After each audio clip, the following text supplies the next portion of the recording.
Assalamualaikum warahmatullahi wabarakatuh. Jumpa dengan Bu Nova di sini. Perkenalkan, nama saya adalah Rahmaya Nova Handayani.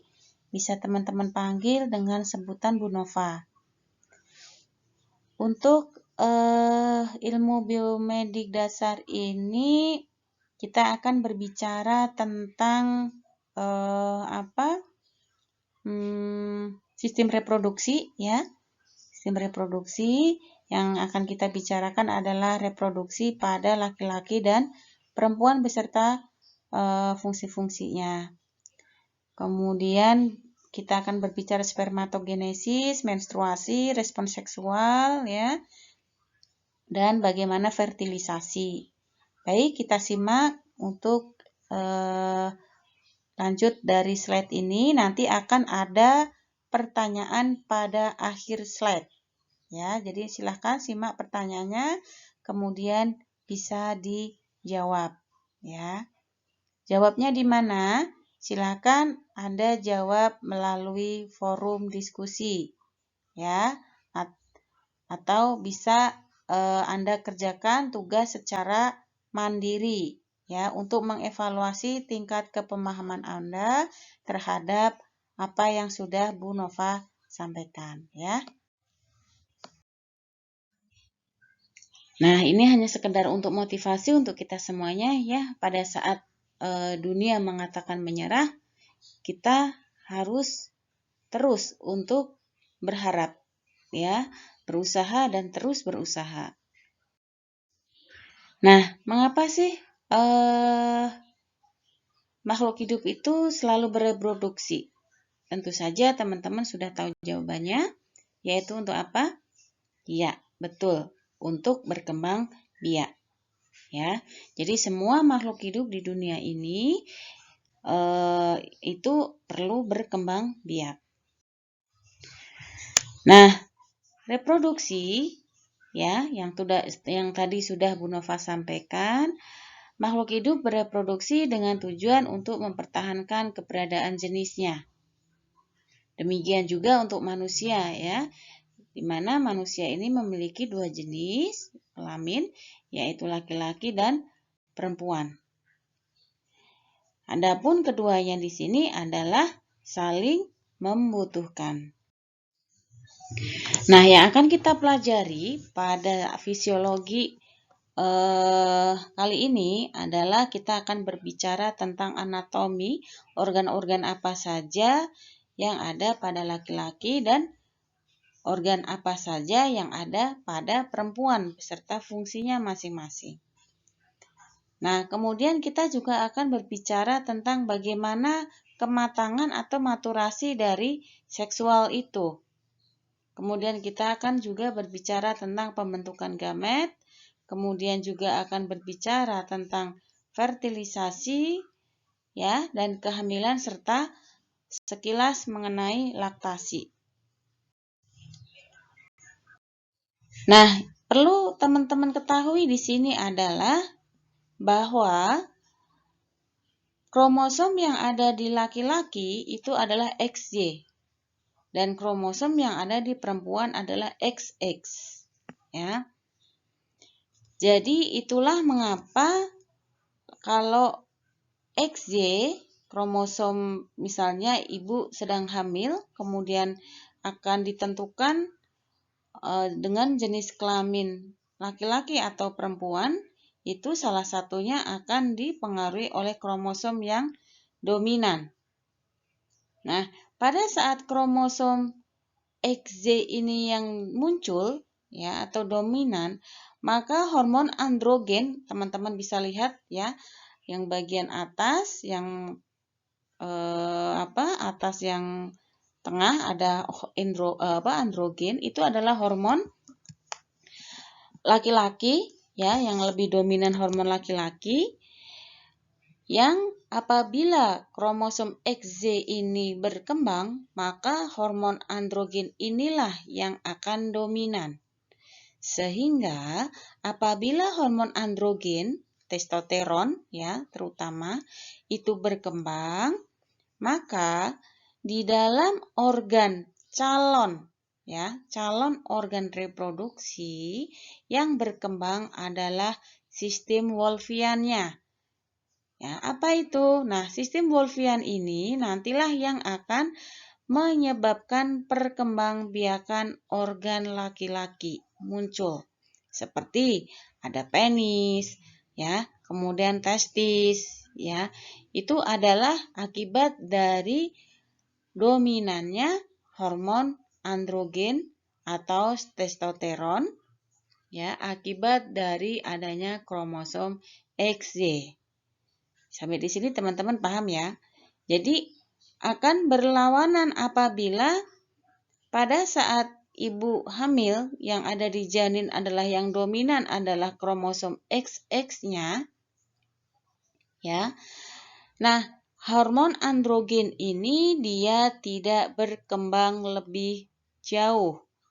Jadi, yang berkembang lebih jauh adalah Mullerian sistemnya. Anda bisa lihat ya yang female XX di sini ada Mullerian system.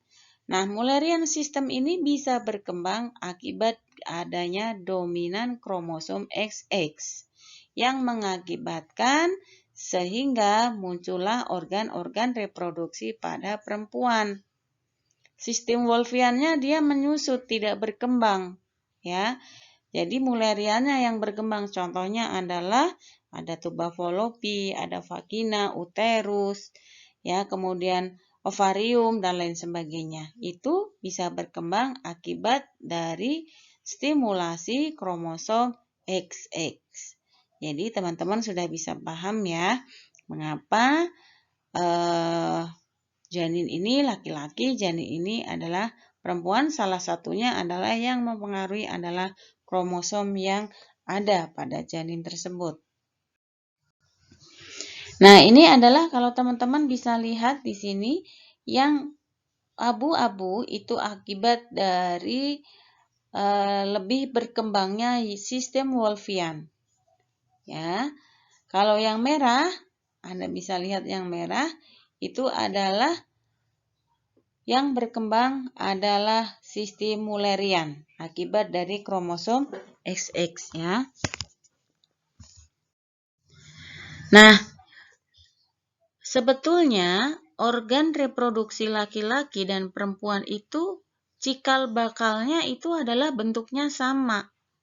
Nah, kalau Anda lihat pada gambar ini itu ada yang namanya sama ya gland. Pada laki-laki dan perempuan juga sama. Ada gland, ada uretra dan lain sebagainya, ya. Semuanya sama. Tapi ini nanti akan condong lebih berkembang ke arah perempuan atau ke arah laki-laki. Hormon tadilah yang menyebabkan perkembangan lebih lanjut. Apakah androgen atau yang hormon perempuan namanya hormon estrogen. Ya, gitu. Nah, kalau kita lihat alat reproduksi laki-laki itu ada beberapa macam. Yang pertama adalah sepasang testis. Ya, testis, kemudian ada saluran-saluran, kemudian ada kelenjar-kelenjar dan ada penis. Ya. Gitu.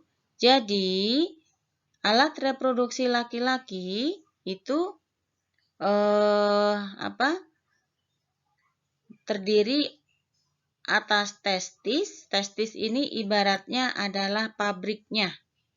Ya, pabriknya penghasil hormon testosteron. Kemudian testis ini dia juga sebagai penghasil spermatozoa ya atau sperma. Jadi sperma yang sudah matang itu disebut spermatozoa. Jadi ibaratnya ini adalah pabriknya. Selain ada sepasang testis, itu juga ada saluran-saluran serta kelenjar-kelenjarnya. Ya, jadi jangan terbalik antara saluran dan kelenjar. Dan yang terakhir adalah penis. Nah, ini tadi sudah Bu Nova sampaikan bahwa testis adalah untuk penghasil sperma dan hormon testosteron. Kemudian kita akan beralih ke saluran. Saluran apa saja yang ada pada laki-laki? Ya, yang pertama adalah epididymis. Coba Anda lihat pada gambar di sebelah kanan. Epididymis itu dia akan membungkus atau dia akan menempel pada testis. Ya. Kenapa? Karena apa? Fungsi dari epididymis ini dia akan mengabsorpsi sperma hingga kental. Jadi mengapa sih sperma laki-laki itu bentuknya bukan seperti air, jadi seperti ada kekentalannya, ya karena itu semuanya adalah diabsorpsi oleh epididymis. Semakin jarang dikeluarkan, kekentalannya akan semakin pekat. Kalau sering dikeluarkan spermanya, kekentalannya akan semakin berkurang, ya itu. Terus kemudian epididymis ini juga akan menyimpan sperma secara sementara 3 minggu. Jadi kalau pada laki-laki, kalau sperma tidak dikeluarkan batas maksimal 3 minggu, itu maka akan dikemanakan? Akan diabsorpsi kembali oleh tubuh, oleh epididymis. Terus dia akan diabsorpsi. Ya, gitu. Jadi jangan khawatir.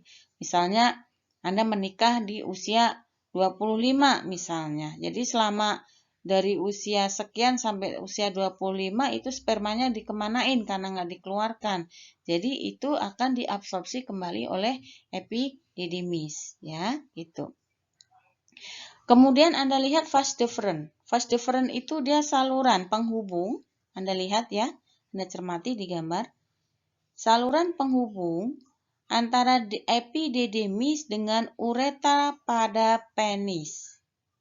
Jadi vas deferens ini dia di bagian ujungnya terdapat saluran untuk ejakulasi. Karena apa? Dia yang menghubungkan antara uretra dengan penis. Kalau kita lihat, Anda lihat ya, uretra itu kan ada di ujung gland penis. Jadi di ujung gland penisnya kita itu yang laki-laki itu ada lubangnya yang sekaligus untuk buang air kecil dan sekaligus untuk mengeluarkan sperma. Jadi fungsi uretra pada laki-laki itu mempunyai dua fungsi. Fungsi sebagai sistem perkemihan dan fungsi sebagai sistem reproduksi. Ya, gitu ya. Gitu. Jadi berbeda nanti kalau perempuan. Kalau perempuan uretra hanya khusus untuk reproduksi saja. Fungsi untuk perkemihan saja. Ya, tapi kalau uretra itu adalah di laki-laki itu mempunyai dua fungsi. Pada saat ingin mengeluarkan sperma, itu juga bisa melalui uretra, mengeluarkan urin juga melalui uretra. Nah, Bu, apakah bisa bersamaan atau berbarengan antara sperma dan urin itu keluar? Tidak bisa. Ya, tidak bisa karena sudah ada yang mengatur. Ya, sudah ada yang mengatur tersendiri. Jadi nggak bisa muncul secara bersamaan. Ingin mengeluarkan sperma, ternyata yang dikeluarkan adalah urin. Itu tidak bisa. Ya, nanti kita akan berbicara siapa yang mengatur respon seksual kita, ya. Nah, tadi kita sudah berbicara tentang ada testis, ada saluran epididymis, ya, dan saluran vas deferens. Nah, sekarang kita akan berbicara tentang kelenjar. Banyak sekali yang keliru antara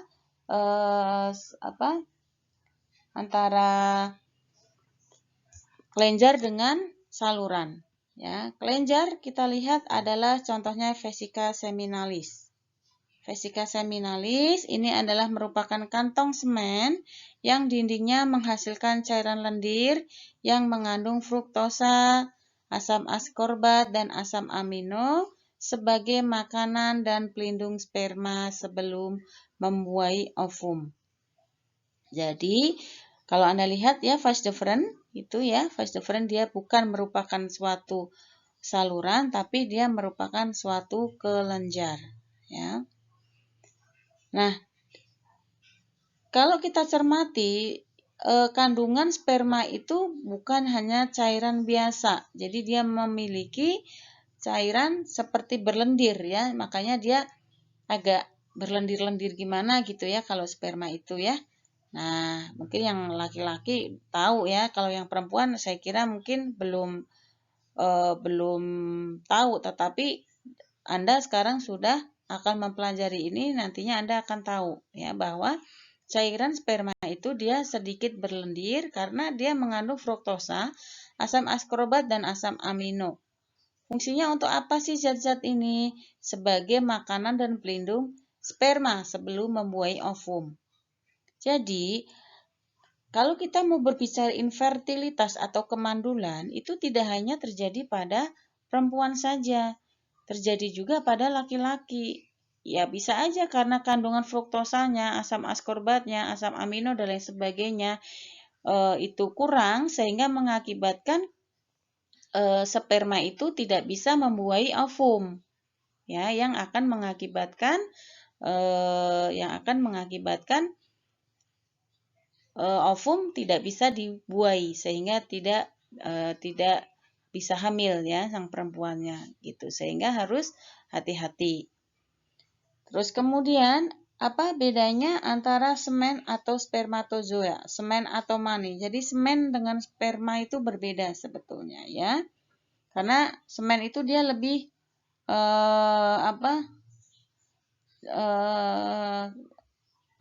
encer ya. Jadi kepekatannya dia kurang. Ya. Jadi cairan yang terdiri dari sperma dan cairan yang dihasilkan oleh beberapa kelenjar. Ya, jadi beberapa kelenjar ini dia juga menghasilkan suatu cairan. Nah, cairan ini nanti akan bergabung bersama sperma. Nah, sehingga karena bergabung ini akan mengakibatkan semen atau air mani itu ya. Makanya kalau air mani dengan sperma itu dia lebih kental yang sperma. Nah, selain vas deferens, kita juga akan berbicara tentang kelenjar prostat. Kelenjar prostat inilah yang berfungsi untuk menghasilkan cairan basa yang berwarna putih susu. Jadi mengapa sperma itu warnanya adalah putih susu ya, cairan basa berwarna putih susu ya. Jadi itulah yang dihasilkan dari kelenjar prostat. Nah, cairan ini berfungsi untuk apa? Ya, kenapa baunya khas ya? Jadi dia bersifat baunya basah dan berwarna putih karena untuk menetralkan sifat asam. Ya, sifat asam pada saluran vas deferens dan cairan pada vagina. Jadi vagina perempuan itu sebetulnya sangat asam. Ya, sehingga dia akan dinetralkan oleh sperma yang bersifat basa.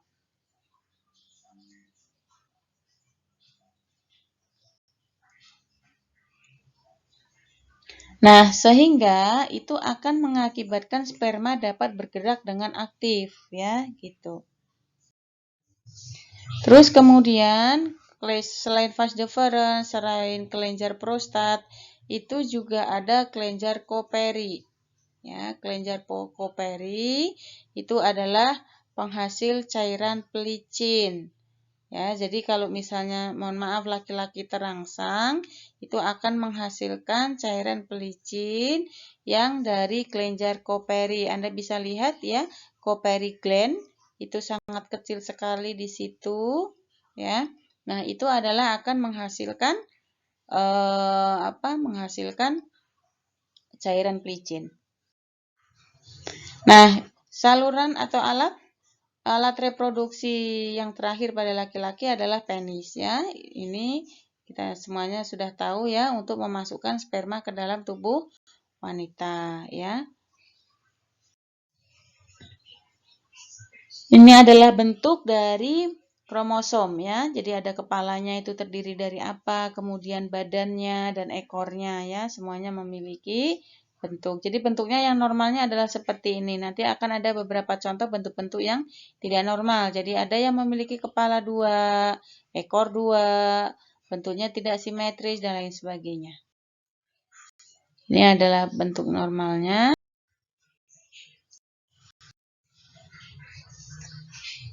Nah, terus kemudian kita akan berbicara tentang alat reproduksi yang untuk perempuan, ya. Nah, berbeda dengan laki-laki. Jadi perempuan di sini agak sedikit lebih rumit dan lebih banyak sebenarnya, ya. Tapi ya enggak juga, cuman kelihatannya itu lebih lebih banyak, ya, gitu. Nah, di sini alat reproduksi pada wanita adalah sepasang ovarium. Sepasang ovarium, kemudian sepasang tuba Fallopi, ya, kemudian uterus, terus kemudian ada vagina dan organ kelamin bagian luar, ya. Jadi alat reproduksi wanita ada ovarium, kemudian tuba Fallopi, uterus, vagina dan organ kelamin bagian luar. Lumayan banyak ya organ kelamin bagian dalam. Nah, kita akan mencoba lihat satu persatu ovarium. Anda lihat pada gambar. Ovarium di sini adalah menghasilkan ovum atau sel telur dan sebagai pabrik pembuatan hormon estrogen dan progesteron. Jadi kalau ditanya siapa apa nama hormon pada perempuan itu disebut dengan estrogen dan progesteron. Kalau hormon pada laki-laki adalah androgen atau testosteron. Kemudian tuba Fallopi, Anda lihat tuba Fallopi itu saluran ya, yang kalau digambar disebut saluran telur. Nah, berfungsi untuk menyalurkan sel telur ke uterus. Jadi begitu ada ovum dibuat di hidung telur ya atau ovarium, dia akan sepak ya atau akan dikirim ke rongga rahim. Anda bisa lihat rongga rahim itu adalah di tengah seperti itu.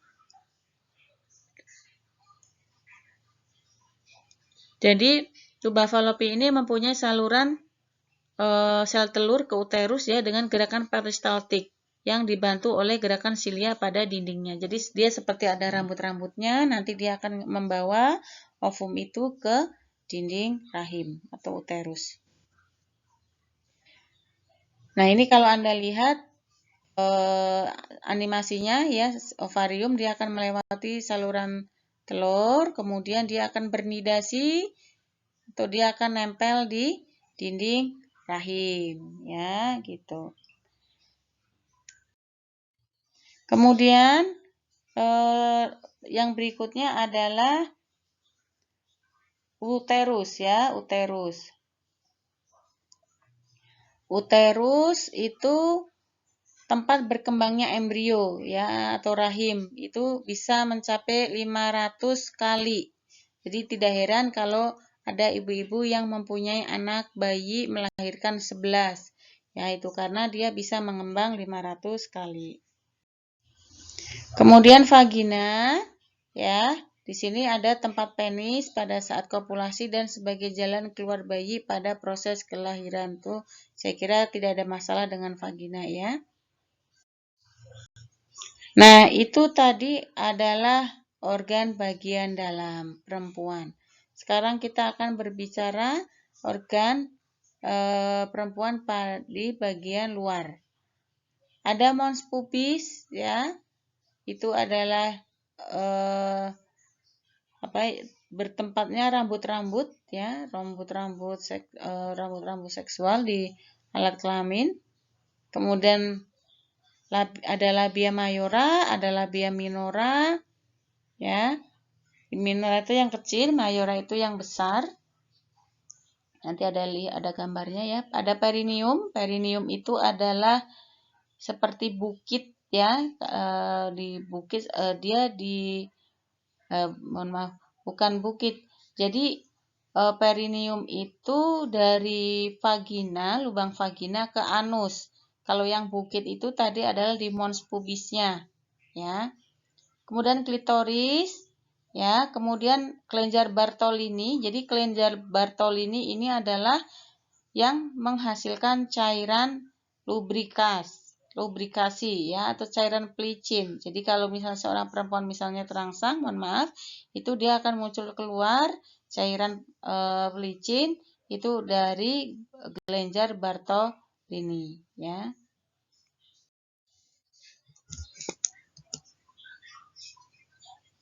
Ini kalau Anda lihat organ reproduksi internal lagi perempuan ya, ovarium, dia di situ tuba fallopi yang merah itu ya, kemudian dia ini ada bladder itu adalah kandung kemih. Makanya kalau yang ibu hamil itu dia akan sering, apalagi hamil besar, dia akan sering buang air kecil karena rahimnya itu dia tertutup oleh terdesak atau terdorong oleh janin ya, sehingga inginnya buang air kecil terus ya. Nah, ini adalah pembentukan spermatozoa atau spermatogenesis. Jadi pembentukan sel kelamin pada laki-laki itu disebut spermatogenesis. Kalau Anda lihat di sini ada spermatogonium. Ya, ada spermatogonium itu adalah cikal bakal dia akan terjadi pembentukan spermatozoa ya. Kemudian dengan menggunakan divisi mitotoksik ya. Kemudian spermatozoa primer ya. Kemudian pembagian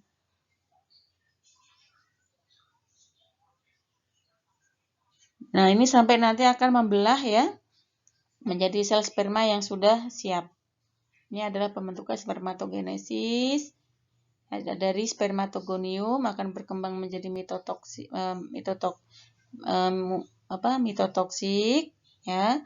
Kemudian akan berkembang menjadi diploid, kemudian akan berkembang menjadi haploid dan lain sebagainya.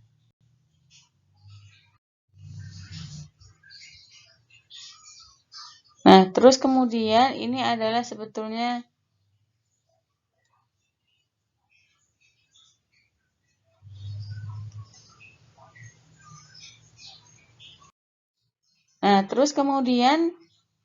di sini adalah kapasitasi spermatozoa. Jadi ada berjuta-juta sperma yang dikeluarkan pada saat ejakulasi, ya.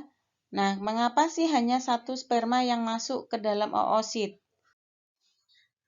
Jadi sekali ejakulasi, ya, jadi sekali ejakulasi tahu ya, jadi penyemprotan sperma, ya, ejakulasi itu masuk itu bisa sampai jutaan, ya, tapi yang berhasil membuahi ovum itu hanya satu.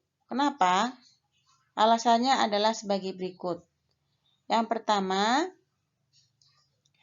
hanya beberapa sperma yang pernah masuk sampai sejauh zona pelosida. Ya, jadi begitu spermanya keluar ejakulasi, 10, 20 atau 30 menit sebelum sperma yang kedua tiba. Ya, jadi ini merupakan kompetisi ya. Jadi yang berhasil masuk ke dalam zona pelosida itu paling hanya beberapa saja. Setelah maksimal 30 menit ejakulasi. Kemudian setelah penetrasi ya, setelah penetrasi ke zona pelosida, ion kalsium itu akan berdifusi melalui membran oosit. Nah, muncullah granula-granula ini yang mencegah pengikatan sperma yang lain dan bahkan menyebabkan sperma yang sudah berikatan itu akan menjadi berjatuhan. Jadi, kalau dari beberapa tadi yang poin nomor 1 itu sudah berhasil masuk ke zona pelosida, itu ion kalsium itu nanti akan berdifusi melalui membran oosit.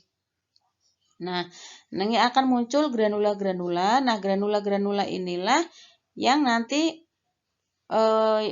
yang mengandung zat yang dapat menembus semua bagian ke zona pelosida. Tujuannya untuk apa? Jadi untuk mencegah pengikatan sperma yang lain dan bahkan menyebabkan sperma yang sudah berikatan itu menjadi jatuh. Jadi siapa dia kuat, dia akan menang. Makanya terpilihlah dari kompetisi jutaan sperma yang berhasil hanya satu, karena yang satu itulah dia yang paling cepat, yang paling kuat, yang paling hebat, ya. Jadi bisa mencegah yang lainnya itu yang tadinya berikatan dia bisa terlepas karena adanya granula tadi. Terus kemudian yang lainnya juga yang sudah masuk itu bisa jatuh, ya gitu, sehingga nggak bisa membuahi ovum karena begitu dia menempel pada zona pelosida dia akhirnya terjatuh, ya gitu. Nah, terus kemudian yang ketiga, kalau misalnya sudah penyatuan oosit dengan sperma itu, misalnya antara oosit itu ovum ya, ovum kemudian bertemu dengan sperma, itu akan mengakibatkan depolarisasi. Jadi bagi sperma yang sudah berhasil atau oosit yang sudah bertemu dengan sperma, itu akan mengakibatkan depolarisasi listrik sehingga akan dapat mencegah sperma selanjutnya itu membuahi ovum, ya. Sehingga itulah kenapa yang normal itu adalah satu sperma membuahi satu ovum. Ya, jadi sebetulnya nggak normal ya, satu ovum dibuahi oleh beberapa sperma. Nah, itu harusnya satu gitu ya. Nah, ini adalah gambar zona pelosida. Contohnya seperti ini. Jadi ini ada jutaan sperma yang akan masuk ke zona pelosidanya ovum. Ya, jadi yang bulat ini seperti bumi, ini adalah zona pelosidanya ovum. Ya, ini siapa nanti yang cepat yang dapat masuk membuahi ovum di situ. Nah, ini ada jadi pembentukan spermatogenes itu ada tidak bisa normal atau faktor-faktor yang mempengaruhi adalah bisa suhu, ya, jumlah sperma, kemudian pengaruh bentuk dan lain sebagainya. Jadi misalnya ada pengaruh morfologi atau motilitas sperma. Jadi pergerakannya ada yang lambat, letoy, kayak gitu-gitu ya. Jadi ada yang morfologi kepalanya 2, ekornya 2 dan lain sebagainya. Itu yang mengakibatkan spermatogenesis yang tidak normal. Nah, ini adalah contoh bentuk-bentuk morfologi sperma yang tidak normal ya. Kepalanya ada yang bengkok dan lain sebagainya. Nah, ini jadi yang normal ya hanya kepala satu dan ekornya simetris ya. Yang lainnya di sini tidak normal ya. Ada yang seperti obat nyamuk, ada yang tidak ada ekornya dan lain sebagainya. Itu ya. Jadi yang normal adalah yang paling kiri. Ya, yang paling kiri. Yang lainnya adalah tidak normal. Ini kepalanya ada yang besar banget itu ya. Ada yang kepalanya 2, ekornya 2 dan lain sebagainya. Nah, kalau menurut WHO, jadi pemeriksaan fertilitas atau kemandulan pria itu bisa dilakukan 2 hal secara makroskopik dan mikroskopik. Makroskopik itu adalah dari volume, warna, bau, pH, bagaimana konsistensinya, bagaimana kepekatannya, itu nanti semuanya akan diperiksa.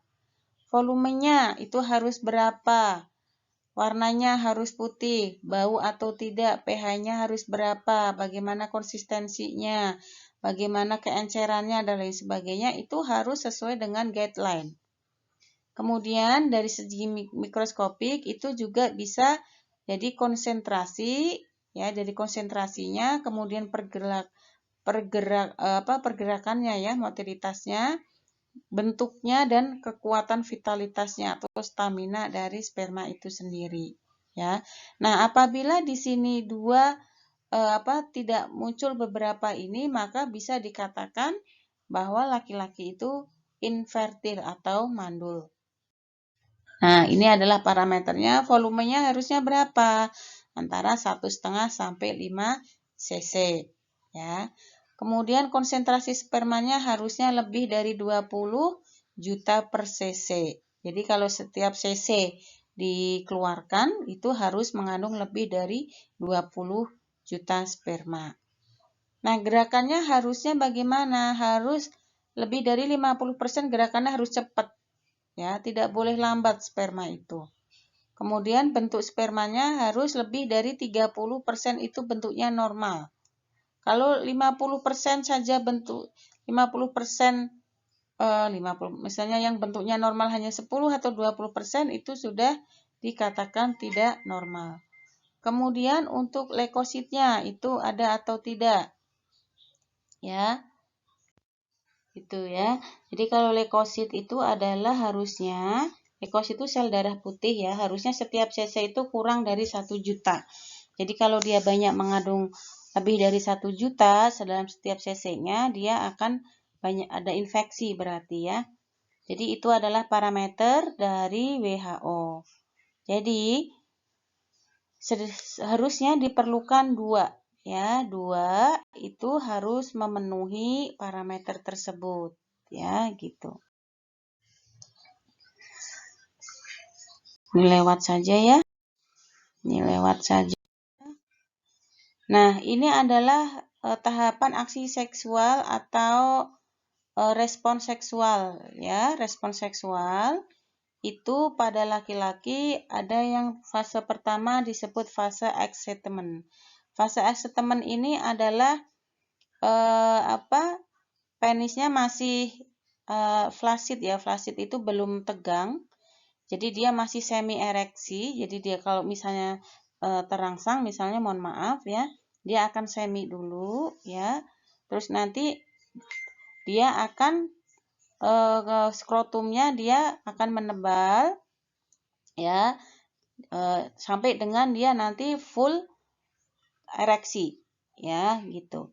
Itu fase terangsang di excitement. Kemudian fase plateau ya. Di sini sudah ada sekresi koper. Jadi sudah ada cairan pelicinnya ya, cairan pelicinnya yang akan mengakibatkan kenaikan atau ketegangan dari penis itu semakin meningkat. Ya, baru kalau sudah mencapai puncak adalah fase orgasme, ya. Di sini semua kontraksi, semuanya sphincter rektal itu dia berkontraksi. Terus kemudian fase resolusi itu adalah fase kehilangan ereksi. Jadi setelah orgasme itu dia akan kembali lagi ke tahapan awal yaitu di fase resolusi ya. Dia akan beristirahat, skrotumnya dia akan mengendor. Ya, terus kemudian fase plateau dia sangat menegang dan dibarengi dengan adanya sekresi dari kelenjar koper ya. Dia warnanya kalau kita lihat pada gland penisnya dia warna sudah agak lebih gelap ya. Baru dia fase orgasme. Semuanya di sini organ-organ sphincter, uretra dan lain sebagainya dia akan ikut menegang, baru resolusi dia akan beristirahat ya. Nah, ini sama. Nah, tadi di depan Bu Nova sudah menyampaikan apakah bisa antara sperma dengan urin itu keluar secara bersamaan. Jawabannya adalah tidak bisa karena sudah ada yang mengontrol ereksi. Siapa? Yaitu hipotalamus terutama di bagian MPON, medial preoptic nucleus ya, dan di paraventricular nucleus atau PVN ya. Jadi di sini PVN dan MPON inilah yang akan mengontrol ereksi pada laki-laki. Ya, selain itu juga akan dipicu oleh adanya hormon noradrenalin, dopamin dan lain sebagainya ya, gitu. Tapi yang mengontrol di sarafnya adalah hipotalamus, khususnya adalah MPON dan PVN. Nah, ini gambarnya ya. Ini adalah korteks cerebral kita. Kemudian PVN itulah yang khususnya mengatur. Nah, ini ya nanti akan mengontrol langsung lewat sumsum tulang belakang yang langsung akan mengontrol pada ereksi laki-laki. Ya, jadi ini adalah lumbal-lumbalnya di sumsum tulang belakang kita itu sudah ada ruas-ruas tulang belakangnya yang mengatur masing-masing organ. Jadi kalau dari torakal 10 sampai dengan bawah lumbal 5 itu ada masalah, berarti masalah ereksi pada laki-laki tersebut nanti pasti akan bermasalah, ya. Misalnya pasien terjatuh dari pohon kelapa ternyata patah antara torakal 10 dan lumbal 1 di situ patah jedet, ya. Jadi pasti nanti tidak akan bisa ereksi, ya, tidak akan bisa ereksi penisnya, ya, karena inilah yang menghubungkan ruas-ruas tulang belakang ini ke sistem otak, ya, gitu.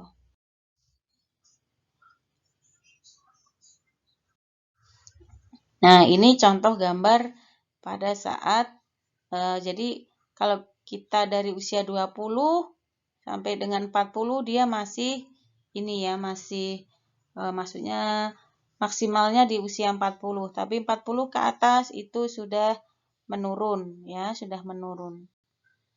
Tingkat kecuramannya sudah menurun. Nah, untuk pubertas, ya, itu biasa dimulai dari usia 12 bulan, ya. Ejakulasi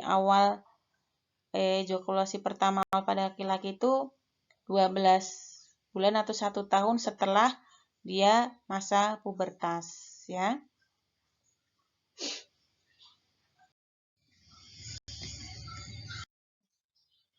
Ini tidak usah, ya. Nah, ini adalah kandungan-kandungan yang ada di yang ada di sperma. Jadi sperma itu jangan dikira nggak ada kandungannya. Jadi dia banyak sekali ada protein, karbohidrat. Makanya dia sebenarnya bagus, ya. Karena banyak kandungan-kandungan, ada vitamin, mineral, ada antibiotik. Jadi kalau misalnya ada luka, kasih sperma aja di lukanya, ya. Jadi antibiotik karena dia ada mengandung antibiotik, prostaglandin dan lain sebagainya. Nah, ini kelainan-kelainan pada fungsi seksual pria, ya. Ada tumor, ada pembesaran kelenjar prostat, ya. Ada kekurangan hormon testosteron, ya, gitu. Nah, itu mungkin yang bisa Bu Nova sampaikan. Nanti kita akan lanjut pada sesi yang kedua, ya. Wassalamualaikum warahmatullahi wabarakatuh.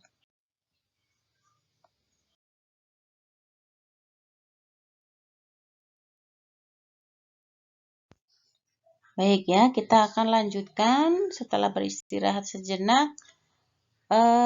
Tentang sistem reproduksi wanita, kita akan membahas tentang menstruasi.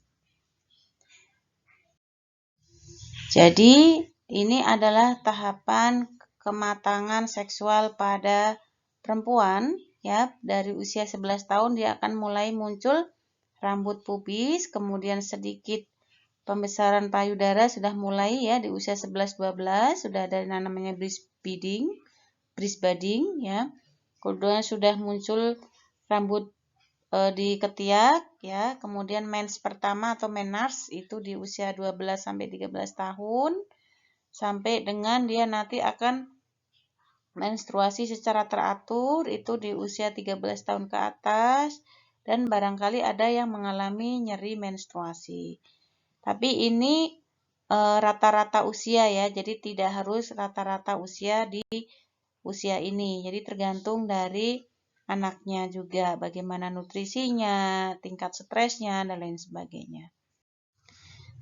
Nah, sebetulnya apa sih menstruasi? Jadi menstruasi itu adalah setiap ovum yang tidak dibuahi, ya, itu akan mengakibatkan dinding rahim yang telah menebal dan penuh dengan pembuluh darah itu akan rusak dan luruh.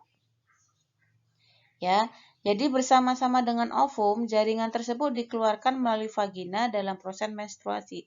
Jadi, kalau misalnya setiap bulan itu ada proses pematangan ovum, sel telur. Nah, pada saat proses pematangan sel telur itu tidak ada sperma yang datang, maka dia akan menempel di dinding rahim, ya. Yang sudah menempel di dinding rahim itu dia nanti akan menebal dinding rahimnya, ya. Kemudian akan terbentuk pembuluh-pembuluh darah yang nantinya itu akan luruh. Nah, pecahnya pembuluh darah, luruhnya pembuluh darah itu bersama-sama dengan ovum dan jaringan yang dikeluarkan itu sehingga muncullah menstruasi, ya. Sehingga karena pembuluh darahnya banyak, ya, bersama dengan ovum itu sehingga ada darah yang keluar, atau darah haid. Nah, siklus menstruasi ini ada 3 siklus, ya, siklus endometrial, siklus ovarian, ya, dan siklus servikal, ya. Nah, fasenya adalah fase menstrual, fase proliferatif, dan fase sekretori, ya. Jadi fase menstrual ini itu biasanya perempuan mens itu rata-rata di hari ke-1 sampai ke-5 atau ke-7. Nah, kalau sudah selesai, rata-rata itu akan beralih ke fase proliferasi, yaitu sampai dengan mens selesai sampai dengan hari ke-14. Kemudian hari ke-14 sampai ke hari 28 atau 21 itu sampai ke fase sekretori. Nah, terus kemudian ya, ini adalah gambaran dari pengaturan fase proliferasi, ya. Jadi fase proliferasi itu dominan dipengaruhi oleh hormon estrogen. Ya. Terus kemudian di fase berikutnya di fase proliferasi, di fase diferensiasi ini dia yang dominan adalah progesteronnya. Nah, inilah tadi berkelok-kelok seperti ini. Nah, ini pembuluh darah yang berkelok-kelok inilah nanti yang akan luruh, yang akan mengakibatkan menstruasi, ya. Nah, ini fase menstruasi di hari 0 sampai 4, yang di bawah ini ya ada angka-angkanya.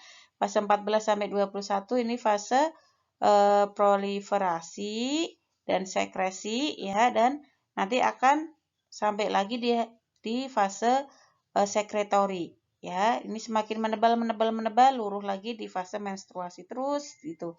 Itu adalah siklusnya, ya. Ini tadi sudah ya sama. Tidak usah. Ya, ini contohnya ya. Pada fase sekretori akan seperti ini. Fase proliferasi di sini ya, ini habis men. Fase mens itu seperti ini ya, halus, kemudian sudah mulai menebal-menebal, fase sekretori lebih menebal lagi, nanti akan luruh menjadi fase mens, terus seperti itu ya. Ini nggak usah, jadi ini level hormon plasma pada siklus men yang normal ya, di hari ke-14 itu paling memuncak adalah hormon LH-nya ya, gitu.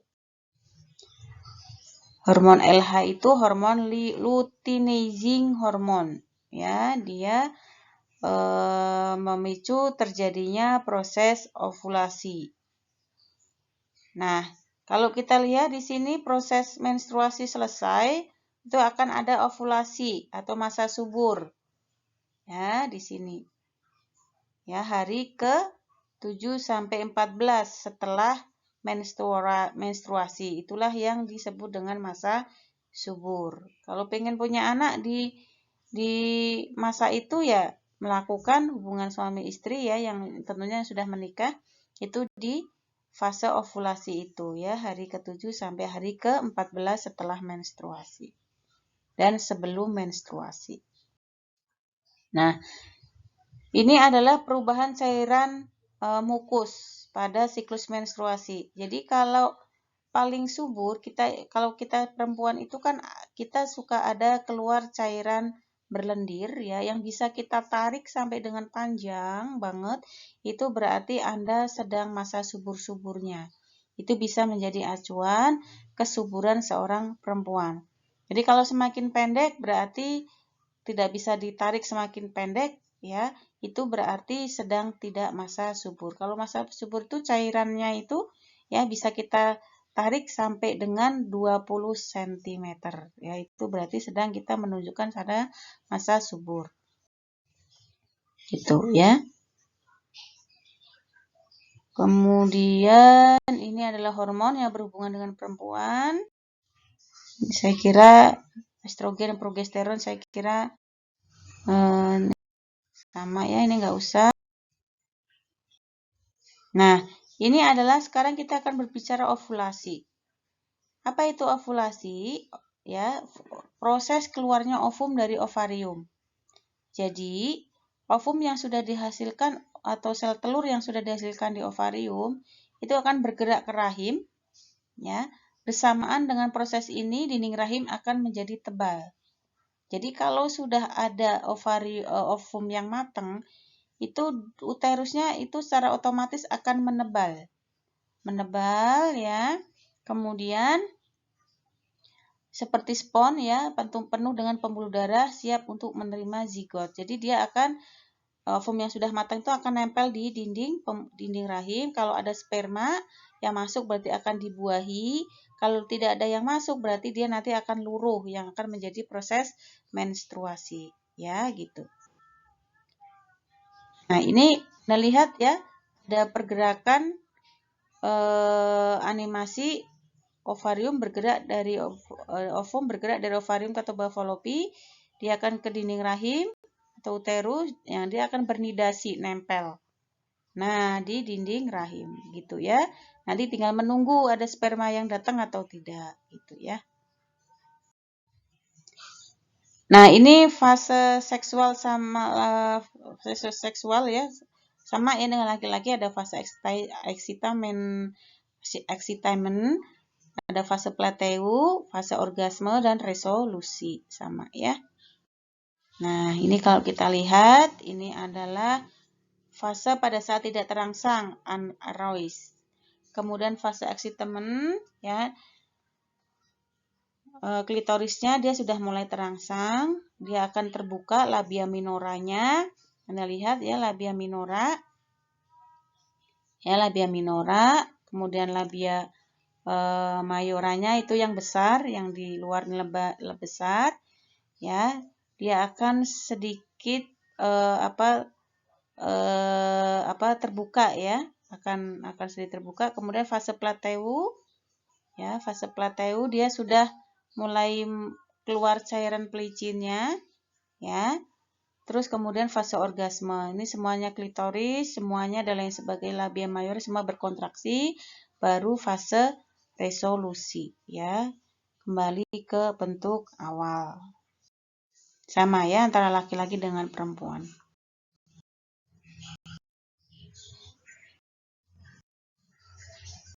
Nah, itu mungkin yang bisa saya sampaikan ya. Jadi ini ada pembuahan, saya kira juga Anda sudah tahu. Jadi fertilisasi atau pembuahan adalah proses peleburan antara satu sel sperma dengan satu sel ovum yang sudah matang ya, gitu. Nah, ini adalah proses fertilisasinya. Anda lihat ada ovum yang sudah matang, kemudian disalurkan ya, terus kemudian dia akan bertemu dengan sperma di tuba fallopi. Nah, kalau dia harusnya setelah bertemu dengan sperma, dia harusnya kembali lagi ke rahim, tidak berhenti di tuba fallopi. Kalau dia berhenti di tuba fallopi itu bahaya, akan mengakibatkan kehamilan di luar kandungan, ya. Nah, dia harus kembali lagi ke situ, nanti baru dia akan menjadi zigot, membesar menjadi embrio ya, janin itu ya.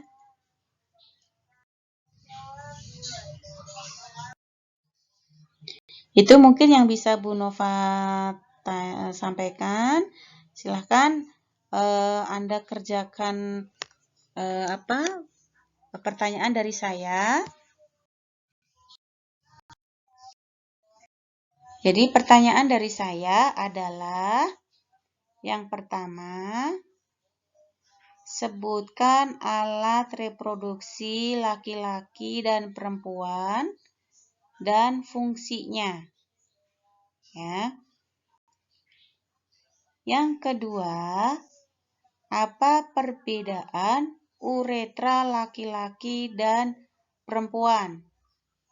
Jadi lebih panjang mana antara uretra laki-laki dan perempuan. Gitu. Kemudian berikutnya, hormon apa yang dominan terjadi pada laki-laki dan perempuan? Hormon reproduksi ya, yang dominan pada laki-laki dan perempuan. Yang keempat, jelaskan respon seksual baik laki-laki dan perempuan ya. Tadi sudah disampaikan yaitu sama. Silahkan Anda jelaskan masing-masing ciri-cirinya saja. Yang ketiga, mengapa hanya satu sperma yang berhasil membuahi satu ovum? Ya, mengapa sperma hanya berhasil membuahi satu ovum? Alasannya apa? Tadi sudah ada. Kemudian yang keenam, jelaskan fase dan siklus menstruasi. Masing-masing ada 3 ya, fase menstruasi ada 3, siklus menstruasi juga ada 3. Ya, itu. Terus kemudian pertanyaan terakhir, siapa yang bertugas untuk mengontrol ereksi pada tubuh manusia? Ya,